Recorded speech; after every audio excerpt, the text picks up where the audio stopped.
especially in the U.S., it's been a very interesting quarter, not only for Toyota, but for everyone, really. They definitely had inventory issues, and that's actually creating some pricing advantages for Toyota.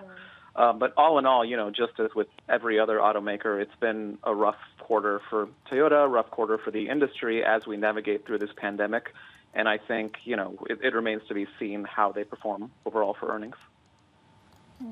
I just want to understand from you, Akshay, that so far we haven't seen the likes of Toyota or any of the other Japanese automakers really pick up in terms of their investments going into EV. So do you think that would stand out in the earnings commentary this time around?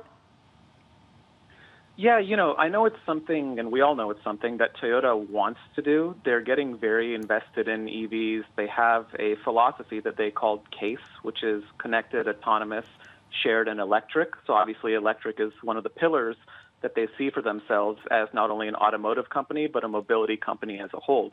Obviously, with some of the near-term unevenness and choppiness with COVID, some of that may be not necessarily put on hold, but we have to focus on the near term if you're Toyota or any other automaker.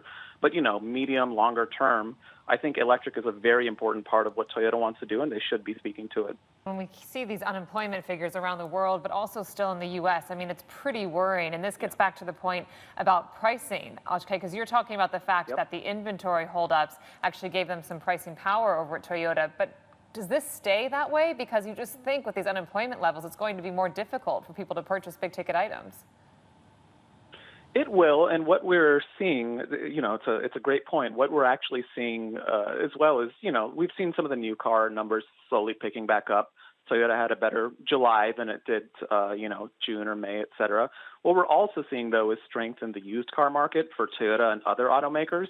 A, because of those inventory issues in the new car space, and B, if consumers do feel that new cars are starting to become an affordability issue, the place they look is the used car or the CPO markets, right?